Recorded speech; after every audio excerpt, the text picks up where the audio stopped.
అహ్మదాబాద్లోని Narendra Modi cricket stadium వేదికగా Gujarat Titans Kolkata night riders మధ్య match జరిగింది.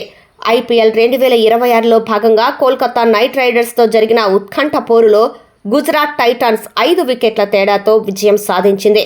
కెప్టెన్ శుభమన్ గిల్ అద్భుతమైన ఇన్నింగ్స్ గుజరాత్ విజయంలో కీలక పాత్ర పోషించింది. అంతకుముందు టాస్ గెలిచి మొదట బ్యాటింగ్ చేసిన కోల్కతా నిర్ణీత 20 ఓవర్లలో 180 పరుగులకు ఆలౌట్ అయింది. 181 పరుగుల లక్ష్యంతో బరిలోకి దిగిన గుజరాత్ మరో 2 బంతులు మిగిలి ఉండగానే 19.4 ఓవర్లలో 5 వికెట్లు కోల్పోయి లక్ష్యాన్ని సాధించింది. లక్ష్య ఛేదనలో గుజరాత్ టైటాన్స్కు మంచి శుభారంభం లభించింది.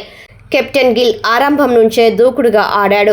ఈ విజయంతో గుజరాత్ హ్యాట్రిక్ విక్టరీ నమోదు చేసింది.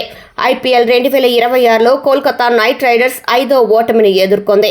ఇప్పటి వరకు 6 మ్యాచ్లు ఆడిన కేకేఆర్ 5 మ్యాచ్ల్లో ఓడిపోగా 1 మ్యాచ్ వర్షం కారణంగా రద్దయింది. ఐపీఎల్ 2026లో కోల్కతా నైట్ రైడర్స్ ఓటముల పరంపర కొనసాగుతుంది. ఈ సీజన్లో ఇప్పటి వరకు ఒక్క గెలుపు కూడా లేని కేకేఆర్ మళ్లీ ఓడిపోయింది.